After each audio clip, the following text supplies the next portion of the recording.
चलिए मेरे प्यारे बच्चों, जैसा कि हम आपको हिंदी व्याकरण में बता रहे थे, अलंकार दो भागों में बटा था। एक शब्दालंकार था और एक अर्थालंकार था। शब्दालंकार के अंतर्गत कौन कौन से अलंकार को लाया गया है और अर्थालंकार के अंतर्गत कौन कौन से अलंकारों को लाया गया है, वो मैंने अपने पिछले क्लास के वीडियो में डाल दिया है। जो नहीं जान रहे हैं या जिसे किसी भी तरह की परेशानी हो रही है, वो हमारे पिछले वीडियो को देख लेंगे, समझ में सारी बातें आ जाएगी।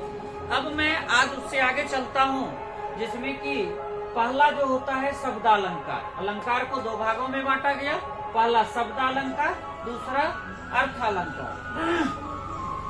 तो शब्दालंकार जो होता है, शब्दालंकार के अंतर्गत बहुत सारे अलंकार आ रहे थे, जिसमें सबसे पहला जो अलंकार था अनुप्रास अलंकार था। क्या था? अनुप्रास अलंकार।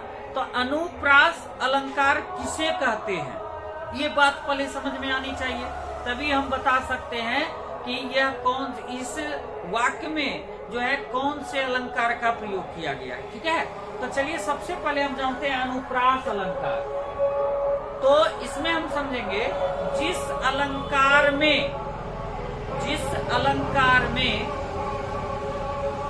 किसी व्यंजन ध्वनि का बार बार उपयोग किया गया है।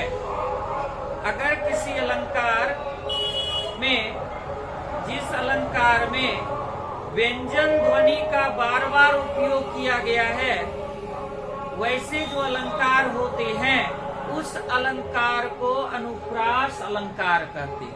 ठीक है, इसकी परिभाषा को आप लिख लेंगे। चलिए अनुप्रास देकर के डैश दीजिए और लिखना शुरू कीजिए। इस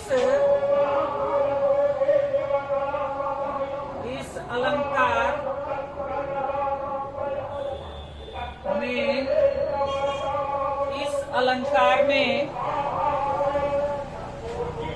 किसी व्यंजन वर्ण की, इस अलंकार में किसी व्यंजन वर्ण की बार बार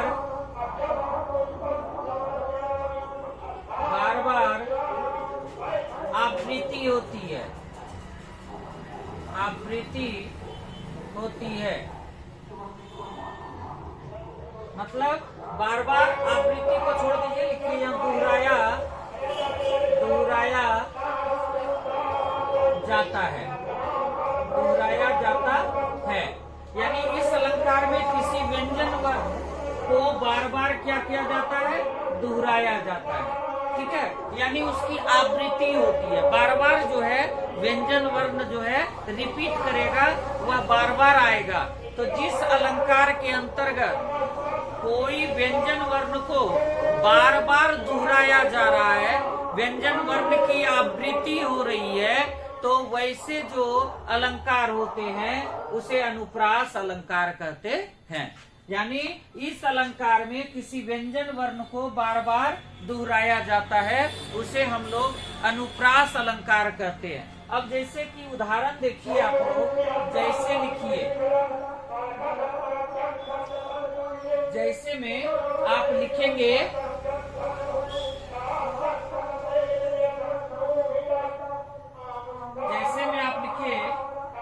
तरनी तनुजा तट, तरनी तरुजा तट, तरनी तरुजा तट, लिखे तरनी तरुजा तट, तमाल तरुवर बहुछाए, तमाल तरुवर बहु छाए। ये देखिए, ये वाक्य दिया गया है। अब इसमें जो है आपको बोलेगा कि भाई बताइए कौन सा जो है कि इसमें अलंकार है, तो हम कैसे समझेंगे?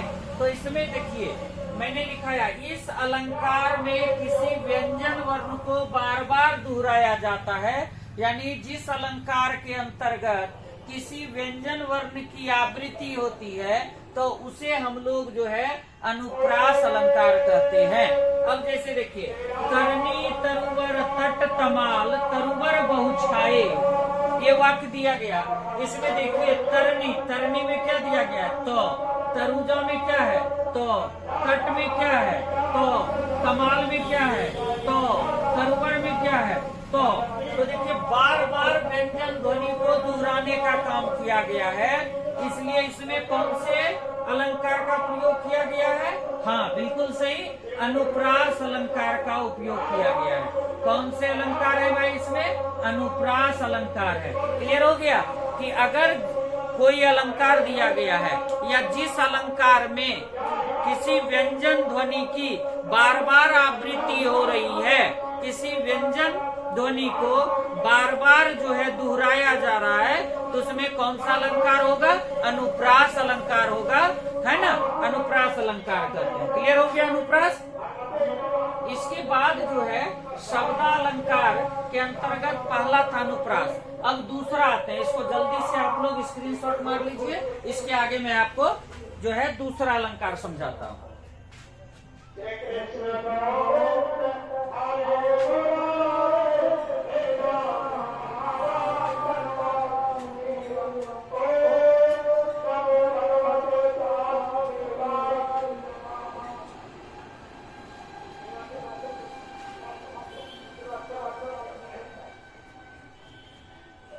अब दूसरा जो है इसमें जो आ रहा था वह आ रहा था यमक अलंकार। क्या आ रहा था?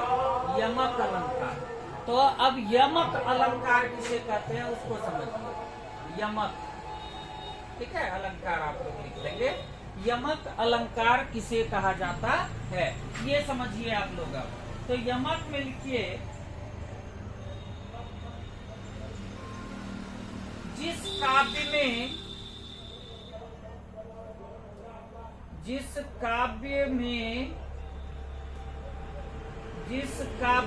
फटाफट लिखते चलेंगे, जिस काव्य में समान शब्द के, जिस काव्य में समान शब्द के, जिस काव्य में समान शब्द के, जिस काव्य में समान शब्द के अलग अलग अर्थों में आवृत्ति हो, के अलग अलग अर्थों में, अलग अलग अर्थों में आवृत्ति हो, अलग अलग अर्थों में आवृत्ति हो, ठीक है। जिस काव्य में समान शब्द के अलग अलग अर्थों में आवृत्ति हो, उसे जो है कि आवृत्ति हो, वहां यमक अलंकार होता है। वहां क्या होता है भाई? हो वहां यमक अलंकार होते हैं। क्लियर हो गया कि क्या भाई?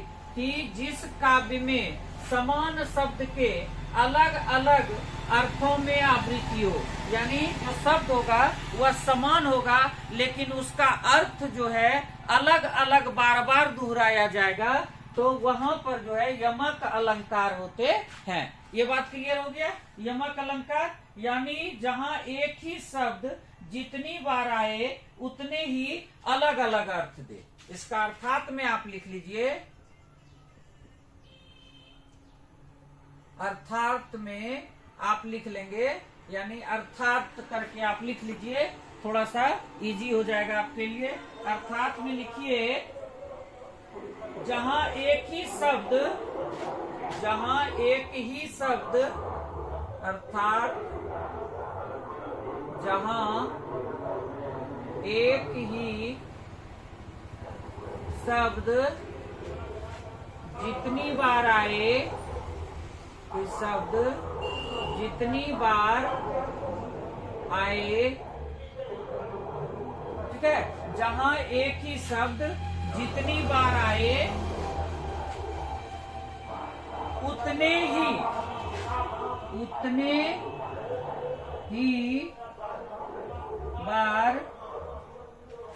ही बार अलग अर्थ दे। ठीक है, तो वहां जो अलंकार होते हैं, कौन से अलंकार होते हैं? यमक अलंकार होते हैं। मतलब कि अगर कोई वाक्य आपको दिया गया है, उस वाक्य में कोई शब्द मान लीजिए 5 बार आया है। कोई शब्द कितने बार आया है? 5 बार आया है, और 5 बार में से वह 5 बार अलग अलग अर्थ को बता रहा है, तो वहां पर जो अलंकार होगा उसे हम लोग यमक अलंकार कहते हैं। क्या कहते हैं?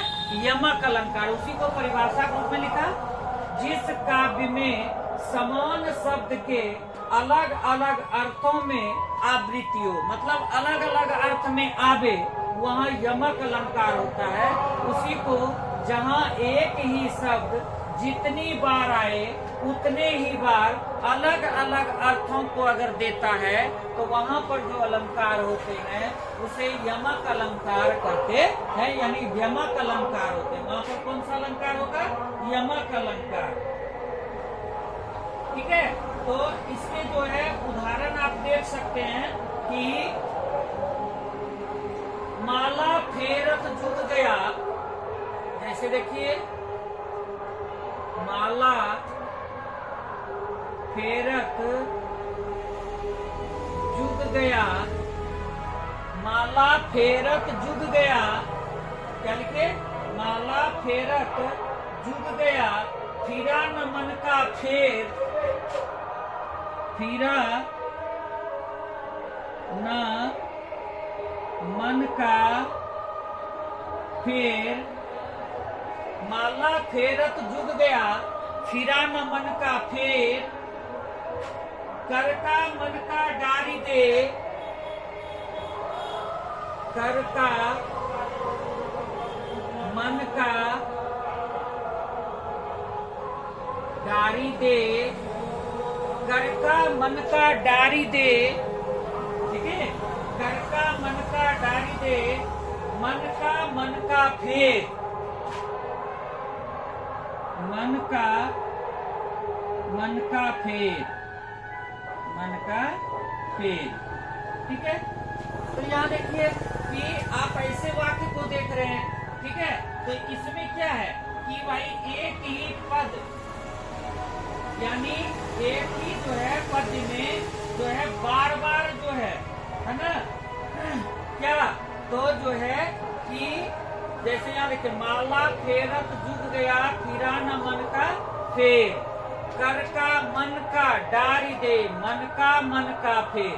तो यहाँ देखते हैं मन का बार बार आया है, और जो है कि यहाँ पर क्या है कि अलग अलग इसके अर्थ भी निकल रहे हैं सभी जगह। तो यहाँ पर वही चीज को यहाँ दिया गया कि जब जिस गद्य में, यहाँ पर जिस काव्य में जो है एक ही शब्द को बार बार दोहराया गया है, और उस शब्द का अर्थ भी क्या होता है, अलग अलग जो है बार बार निकलता है, तो उसे हम लोग जो है यमक अलंकार में मानते हैं, यानी उस पर यमक अलंकार है। जैसे आप देखते हैं कि कनक कनक ते 100 गुनी मादकता अधिकार, या खाए बौरात नर या पाए बौराए। यहाँ देखते हैं बार बार कनक शब्द का प्रयोग किया गया है ना। तो कनक, बार बार कनक शब्द का जब प्रयोग किया गया, तो कनक मतलब क्या होता है? सोना।